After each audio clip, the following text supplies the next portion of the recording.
We are back. It's the Joe Holka Show presented by Line Movement. If you're listening to this on the podcast feed and kind of wondering where the video was this week, here to remind you guys, as always, this is the one segment per week that will be live exclusively on the Line Movement YouTube channel. So if you're already here, welcome in. Do us a solid, toss a like on this video. Consider subscribing. Ton of live streams and content coming your way each and every day. So be sure and hit that bell so you don't miss anything along the way. Now, you're doing all these things because we're going to continue to try and bring you guys as much value as possible. That includes bringing on the best guests in the entire industry on my show. So one of those people joins me again today. He's the lead NFL analyst for FantasyPros.com, writes an insanely in-depth article called The Primer about every player in each and every game. Mike Tagliere, it is week 13. You don't look exhausted, but I can see it. I can see it right through you, man. I don't even know how you do it every week, man. We were just talking about that before we went live here. No, it's crazy. I was watching an interview with Russell Wilson and Matthew McConaughey the other day, and I'm trying to get in the mindset that Matthew McConaughey did. He said that basically when he goes on a set, he doesn't think about the end time. He just kind of goes at it. So when it's quitting time, you're kind of just like, oh, we're done? Okay, cool. So I'm basically looking at it as if week 16 is not the end point for me. It's like week 20. So I just got to keep working, keep grinding through it, and get there because in the end, this is the time of the year when people need us most, right? If you from a DFS standpoint where it's like, people are trying to maximize everything before football season goes away. Me, it's like there's a lot of redraft guys that are still dealing with that and trying to get through the playoffs. So we have to be as sharp as ever. So stay on top of the game. Hey, you had me at Matthew McConaughey, man. I'm a big McConaughey guy overall. That book that he just came out with, Green Lights, yeah. So good. So I've been watching like his interviews across like all the people basically that I love. So I'm with you on that one. He talks about being like very over prepared in general also. So I definitely would put you in that category in basically everything that you're doing. So let's do it. The task at hand here, it is the week 13 locks of the week. So we're going to go through each position, get an idea of guys that we think should be in your lineups for cash games or should be very strong considerations in tournaments. So we're going to start with quarterback, and I gave you a little bit of an out this week because I think there's two guys that we've kind of been discussing throughout the week on this show. Aaron Rodgers, he's 6,800. Ryan Tannehill is 6,200. Both really strong options. Tannehill probably going to be a little bit lower owned than Rodgers, but I like both these guys. So what are your thoughts? I guess we're already giving you an out, man. We got two guys to talk about at quarterback this week. Yeah, no, for sure. I like Rodgers. It just depends on what the lineup construction is this week. And it's a really difficult week, man. I'm not going to lie. I've kind of gone through the slate and worked through it. And it's one of those times where, you get your core group of guys, right? And then I'll run it through the optimizer to see basically what's popping in there and see if there's anything that I'm missing value-wise. And everybody that pops up, I'm Xing out. I don't like any of it. So this could be a week where you choose not to pay up for Dalvin Cook because he's dealing with that groin injury and that, Mike Zimmer's comments, you might not be paying up for some of those guys. So you might have more money to spend on a quarterback. Aaron Rodgers coming off a matchup against the Bears that he has traditionally struggled with, ever since the Vic Fangio style defense has come to Chicago. He's really struggled against them, but then you go ahead and you see him throw for 211 yards, 4 touchdowns. Nothing is mattering to Aaron Rodgers right now. 21.7 or more fantasy points in 9 of 11 games. The tough matchups haven't really mattered. The one game that he really struggled with was Tampa Bay, which was just an off day for him. That's going to happen for every quarterback. But going down for me to Tannehill makes a lot of sense. There's going to be people that are on Derrick Henry, and that's fine. What Derrick Henry has actually done for the Titans offense is massive. It has more to do with what he's doing for that entire offense than it does with just his rushing totals, because what Derrick Henry does is he it's like a swarm of bees going towards Derrick Henry as soon as they run like some sort of a carry or a play action. And what's happening is Ryan Tannehill's turning around and there is nobody there. There is absolutely nobody accounting for him. That's why he had that rushing touchdown where he went in untouched last week. That's why when you see him running these naked bootleg plays where it's like he's basically just running sideline to sideline with his wide receivers that can win in one-on-one situations. Guys like A.J. Brown, Corey Davis, Jonnu Smith, all those guys can win in one-on-one situations, and that's what they're being forced to do. So Tannehill's running with them. He's basically just looking for whatever one he wants. And he's someone who has delivered this year, at least 17.3 fantasy points in 8 of 11 games. The biggest concern against the Browns has been volume for quarterbacks, but just because the Browns and what they do in terms of like the play calling selection, they're a team that likes to run the ball a whole lot too. But Tannehill has thrown the ball more than 31 times, just 3 times all year. So it's not like he ever relies on volume. And if you go back to that game with Joe Burrow, it sucks that Joe Burrow's not around anymore. Well, he's around, he's not dead. But 400 plus yards, 4 touchdowns in that game. That was before people started like I don't know. I don't think they're necessarily scared of the Browns defense, but basically those wind games and those rain games have skewed all the numbers against them. And it's drugged them down to a point where people don't view it as a plus matchup. But just go back and watch that Joe Burrow game where he basically marched up and down the field. I think they're going to have a lot of problems with Derrick Henry, and it's going to force them to, again, be naked in that secondary against those fine wide receivers. So I do like Tannehill at 6,200. Yeah, this game, I always so Reeves is one of the first people we talked to throughout the week, and he really likes this game overall. And the first thing he said is, like, if I was to tell you that this Cleveland Browns Tennessee Titans game would be leading the slate and in terms of over under, like, I guess the beginning of the year, you'd be told me I was crazy. So it's kind of interesting. Yes, both teams do run the ball a lot, but I'm with you that these Cleveland numbers are so skewed based on the weather that they've been dealing with throughout most of this, I guess, back half of the last 5 games or so. So, yeah, I'm with you. I think that this game's super interesting. I mean, it makes it pretty easy for me personally with Derrick Henry. I mean, a lot of people, I think, are getting a little bit of false sense of security with Henry, with Chubb over these last few weeks. These guys that don't catch a ton of passes, though I guess Chubb did have basically, I guess, his best receiving game of the entire year last year. But Derrick Henry at 9,200, pretty easy fade for me. I think it says more about the offense. Like we just said, it's a lot easier to be efficient when you don't have to worry as much about these guys just selling out against the run. A lot more time for Tannehill. In terms of Aaron Rodgers, man, this guy has just been so efficient this year. Overall, this offense as a whole over the last 4 weeks is probably the most efficient in the league, next to probably Kansas City. So just the high ceiling for a guy like Rodgers, it kind of took me a little bit to get back to that because it's been a few years since we've thought of Aaron Rodgers in that way, of a guy that's just going to go out there and consistently throw 3 or 4 touchdowns. So I love both of those guys. I think that this spot for Aaron Rodgers against Philly doesn't get much better than that. I think he'll be pretty chalky for good reason. So let's move on to the running back position. This seems to be the guy that is going to kind of open up the slate from a salary perspective for a lot of people. David Montgomery, 5,500. He dominated snaps last week, 85% of the snaps. His routes per drop back, 74%, and 73% of the team's rush attempts. So tell us why else you like Montgomery in this spot against Detroit. Well, a lot of people think of David Montgomery as a plotter and that he's basically a very unexciting start. And I tend to agree with them just because this Bears offense is not one that you typically want to be associated with. But part of the reason is the offensive line. It's been a real problem. He's averaged, the Bears running backs as a whole, I should say, have averaged just 1.00 yards before contact this year. That's the lowest in the NFL. So basically, you're going to rely on these running backs to get a whole bunch of yards after contact, which David Montgomery's done a good job. Of the 64 running backs who have totaled at least 50 carries, he ranks 22nd in yards after contact. So he's actually doing a fine job there. But the matchup here against the Lions have allowed 2.45 yards before contact this year. That is the 4th highest number in football. Now, the one concerning part is that Matt Patricia's gone. You know, do the Lions players celebrate that? Do they rally around that? Do they play hard for the interim coach, kind of like the Falcons have under Raheem Morris? But I just don't think they have the talent there. You know, they've lost some more talent to injuries in the defensive line this week. They lost Desmond Trufant in the secondary. Jeffrey Okudah was out last week. There's a lot of injuries going on there. But Montgomery, if you adjust for the opponents that the Lions have played this year, and you kind of look at the players and what they average per game, running backs are averaging 7.8 more PPR points per game against the Lions than they have against their season-long average. That is the biggest gap in the league. So schedule adjusted, they're the worst defense in the NFL.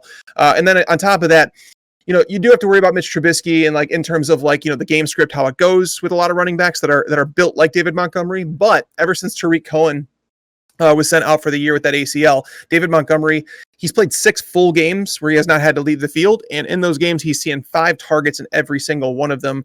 So I dig David Montgomery a lot. And the last stat I'll throw out there is this. In 2019, it took 17.9 PPR points to finish as an RB1 in PPR formats, which is what we're playing on DraftKings. 9 running backs have hit that mark against the Lions this year. 9. I mean, we've only played 11 games, Joe. That's a great stat, man. I love that.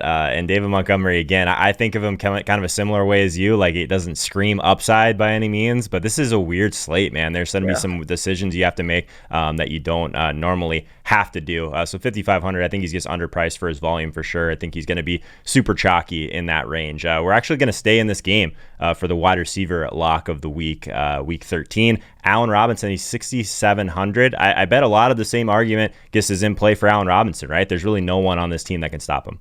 It's true. And like, I know people this week are talking about Trubisky as one of the better options on the DFS slate at quarterback. And I think he's a fine tournament play at 5,400. But you start thinking about it and you're like, okay, if Trubisky has thrown for 3 touchdowns in each of the last 4 or 5 times they played Detroit, it's like, all right, you have to like him a little bit more, right? DraftKings has done this all year with guys like Terry McLaurin, where they play on a bad football team. So their prices are sunk, right? Allen Robinson, in terms of the target share he gets in this team, his price should be much higher than 6,700.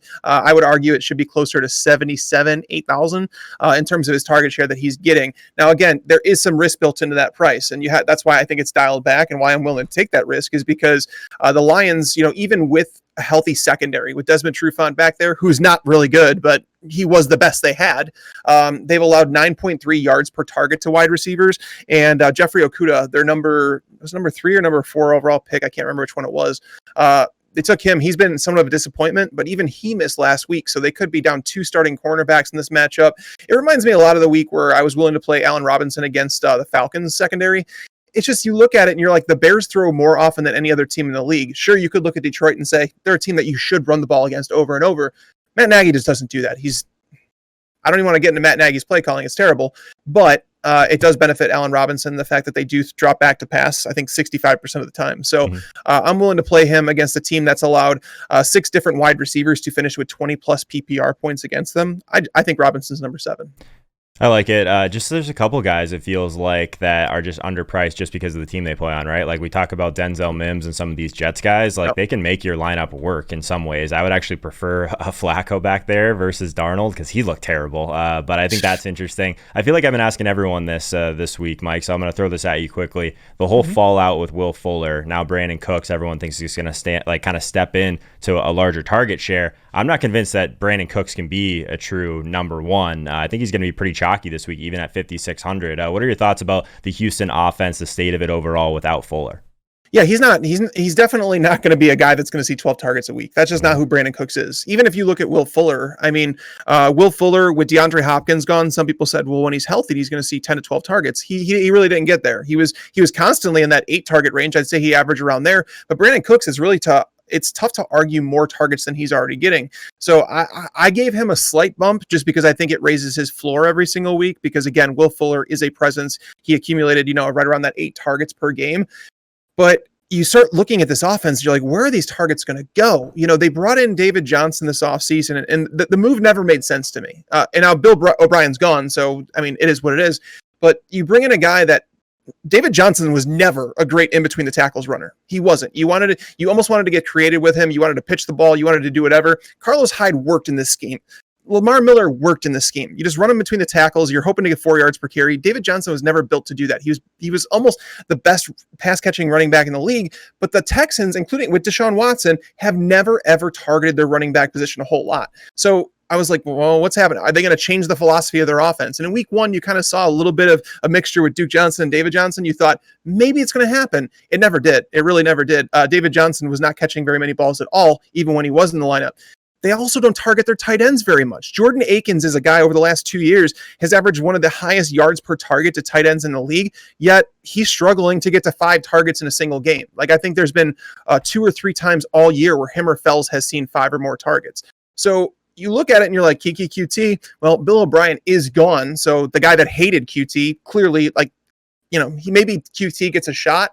But in this matchup against Indianapolis, I don't like this offense very much. I mean, if you look at Deshaun Watson splits with and without Will Fuller in the lineup, they're terrible. And then in that sample size, DeAndre Hopkins was on the field when Will Fuller was out of the... No one wants to mention that. That was the thing I was literally just going to bring up, because these splits, yes, but then Hopkins was out there. We don't have that anymore. It's totally different. You can't even use those splits anymore, in my opinion. Exactly. He doesn't have that safety blanket in the offense anymore. And I'm not saying Brandon Cooks is a bad receiver. He's a great receiver. He's just not a number 1. Yeah, exactly. I'm with you, man. I'll give an honorable mention at wide receiver to Robert Woods. He's 5,900, 12 and 15 targets over his last 2 games, 0.7. 1 weighted opportunity. So love Woods at that price. Let's move on to tight end. Darren Waller, 6,100 is your tight end lock of the week. Terrible position overall, so definitely wouldn't fault anyone for paying up a little bit.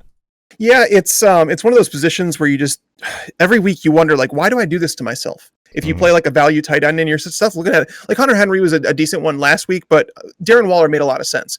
And I think a lot of people played Waller, and a lot of people are ticked off at him, and they don't want to play him again. So they're going to go down to Hawkinson. I'm fine paying up for Waller again. He hasn't had back-to-back games this year with less than 13 PPR points. The matchup against it's not the same. The Falcons were a terrible matchup, but they've been getting better again under Raheem Morris. You look at this matchup that he's got against the Jets. You know that you struggle to run the ball against the Jets. That's just something that not a lot of people realize in terms of weighted opportunity. They're one of the better teams in the league against the run. They were last year too.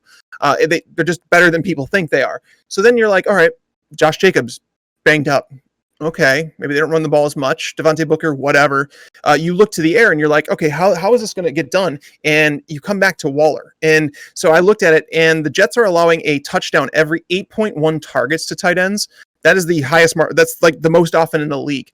Darren Waller leads the NFL in red zone targets. He's been targeted 17 times. He's tied with Mike Evans for the league lead in that category. He ranks second in targets among tight ends with 90 of them. So it goes Travis Kelce, a long gap, and then it goes Darren Waller, and then there's another gap, and then there's everybody else. Everybody else, you're kind of throwing a dart. On Darren Waller, it's more like when you get one of those bad games, it's more of like it's an outlier in comparison to everything else. He typically gives you a good floor, and that's basically what we're looking for, especially when we're not going to be paying up for one of the high-priced running backs this week. You can afford the 6,100 to get Waller in your lineup. I like the team total. I like also that if we're going to have a banged up Josh Jacobs, pretty significant negative correlation to Waller and Jacobs, probably just because of the touchdown upside of both of those guys carrying a little bit of their projection overall. So I like that. I think this is a week where you can make it work with the value also. So let's jump in to our last lock of the week here at the defense position, a $3,300 Seattle Seahawks team against Colt McCoy. So I think that's probably all you have to say, but I'm sure you have some more thoughts. Pretty much, yeah. No, I mean, I'm typically not one that pays up for defenses, but this week is a weird slate, and I might try and get there to Seattle. Not many people realize since Jamal Adams came back, this team is starting to play better. They actually generated 22 sacks over 5 games. It hasn't led to many turnovers, but we know over time that's going to happen.